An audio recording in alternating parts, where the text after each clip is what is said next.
नमस्कार। अकाल मृत्यु, ये शब्द हम सब ने कभी ना कभी सुना है ना? और सच कहूं तो ये एक ऐसा विचार है जो हम सबको थोड़ा असहज कर देता है। पर सवाल ये है कि क्या ये सिर्फ एक दुखद घटना है या इसके पीछे कोई गहरा दार्शनिक सच भी छिपा हुआ है? चलिए, आज इसी सवाल की तह तक चलते हैं। जरा एक पल के लिए इस विचार पर गौर कीजिए। क्या हो अगर हमारी जिंदगी की लंबाई कोई पहले से तय किया हुआ आंकड़ा ना हो, बल्कि एक जलती हुई लौ की तरह हो। एक ऐसी लौ जिसकी हिफाजत करना, उसे बचाए रखना हमारी अपनी जिम्मेदारी है। ये जो सोच है ना, यही इस पूरी चर्चा का केंद्र बनने वाली है। तो चलिए शुरू करते हैं। आखिर ये अकाल मृत्यु है क्या? पुराने शास्त्रों को देखें तो उनके अनुसार ये वो मृत्यु है जो किसी इंसान की पहले से तय उम्र से पहले हो जाती है। इसे ना जीवन का जो एक स्वाभाविक क्रम होता है उसमें एक बाधा की तरह देखा जाता है।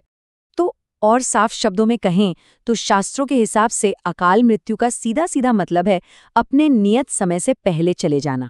इसे प्रकृति के नियम में एक तरह की रुकावट, एक डिस्रप्शन के तौर पर देखा जाता है।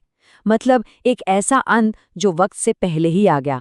अच्छा, अब बात करते हैं उन संकेतों की जिनसे अकाल मृत्यु को पहचाना जाता है। ये सभी घटनाएं आप देखेंगे कि अचानक होती हैं, अप्राकृतिक होती हैं, और यही बात इन्हें एक सामान्य स्वाभाविक मृत्यु से बिल्कुल अलग करती है। शास्त्रों में ऐसी अप्राकृतिक घटनाओं के कई उदाहरण मिलते हैं, जैसे पानी में डूब जाना, आग से जलना, कोई बड़ी दुर्घटना हो जाना, हिंसा या हत्या, जहर या सांप के काटने से मौत, यहाँ तक कि आत्महत्या को भी इसी श्रेणी में रखा गया है। ये सब मृत्यु के वो रूप हैं जिन्हें स्वाभाविक नहीं माना गया। लेकिन यहाँ पर एक बहुत ही दिलचस्प मोड़ आता है।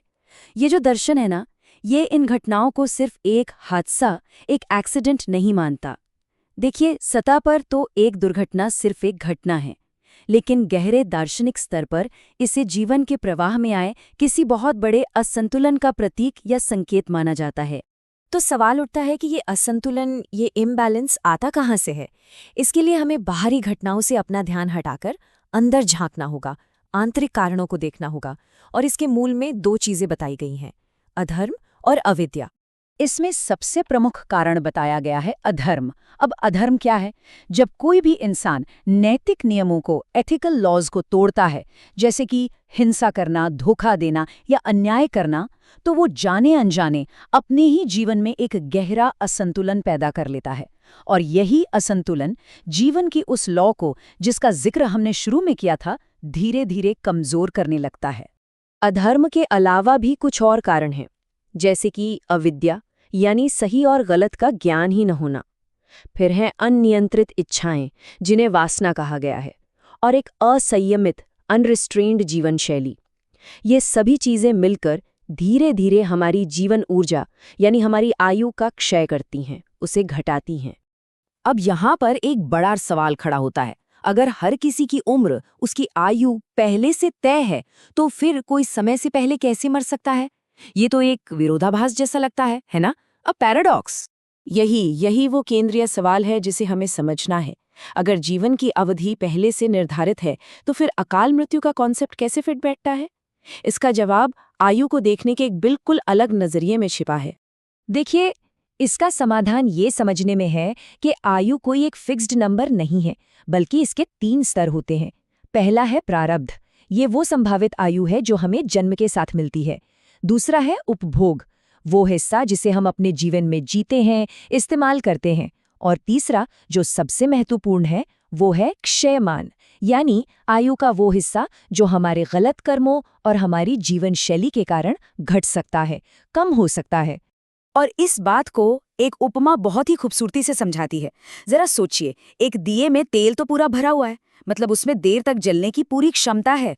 लेकिन अगर एक तेज हवा का झोंका आ जाए तो वो दिया वक्त से पहले बुझ सकता है ना?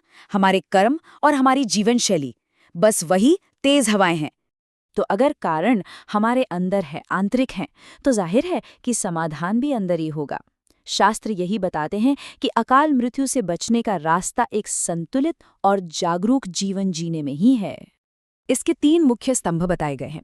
पहला, धर्म के रास्ते पर चलना, यानी एक नैतिक, सच्चा और न्यायपूर्ण जीवन जीना।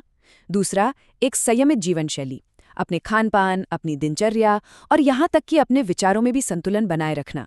और तीसरा, विवेक का विकास करना, यानी सेल्फ रिफ्लेक्शन और ध्यान का अभ्यास करना।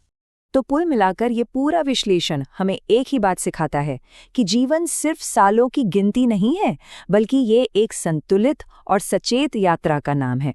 और जीवन की गुणवत्ता, द क्वालिटी ऑफ लाइफ, उसकी लंबाई से कहीं ज्यादा मायने रखती है। और इसी परमसार के साथ हम आज की बात समाप्त करते हैं कि अकाल मृत्यु कोई इत्तेफाक या संयोग नहीं, बल्कि ये एक असंतुलित जीवन, अधर्म और अविद्या का नतीजा है। और अच्छी बात यह है कि इसका समाधान भी संतुलन, विवेक और धर्म में ही छिपा है। इस पर विचार जरूर कीजिएगा।